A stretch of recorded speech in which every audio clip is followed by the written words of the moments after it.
Hello guys, welcome back to the YouTube channel.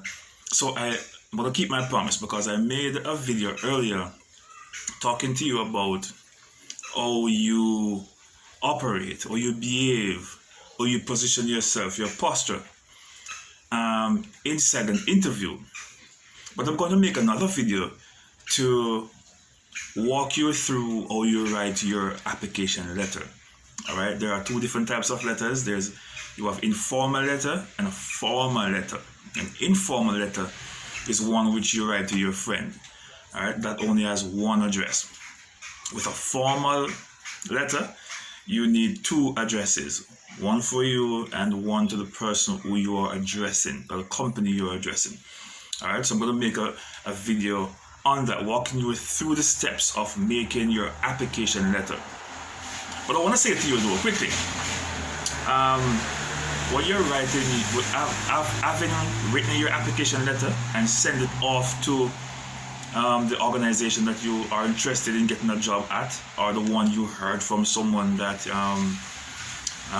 is open as an open vacancy for you, remember, having written your application form and dropped it off, you can't just leave it like that. You have to make a follow-up call.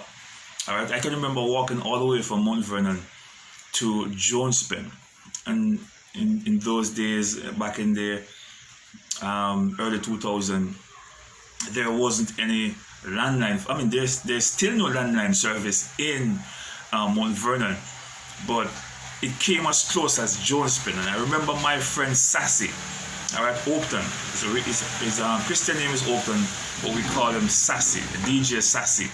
All right, I had to go down to his house and several days to beg him a phone call, to call SDC to remind them of my application. All right, so sometime when you write an application, you have to keep following. I also remember when I applied for a job at Western Union in Morant Bay in 2003.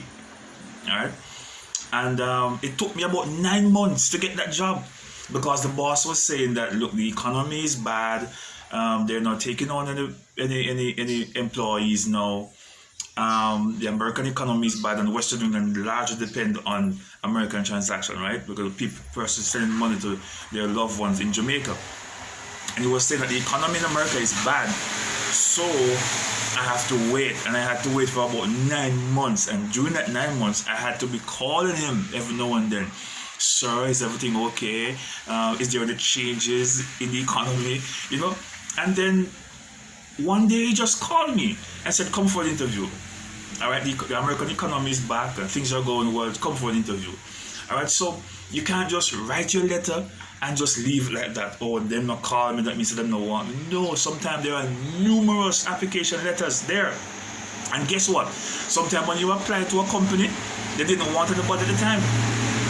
They did not want anybody at the time. So after maybe a month, 2 months, 3 months later, somebody get fired or somebody resign and they need somebody now. So you have to keep on calling to remind them, because you're not the only person who's seeking a job. You have to remind them, my name is Barrington Thompson, or my name is Mary Jane, or my name is Joe Thomas. I sent an application to you on X date. Is it possible for you to give me an update as to what is going on? All right, so you have to do all of those things to follow. All right, be persistent and be brave and be bold, and be confident in yourself that if the job is yours, it's going to be yours.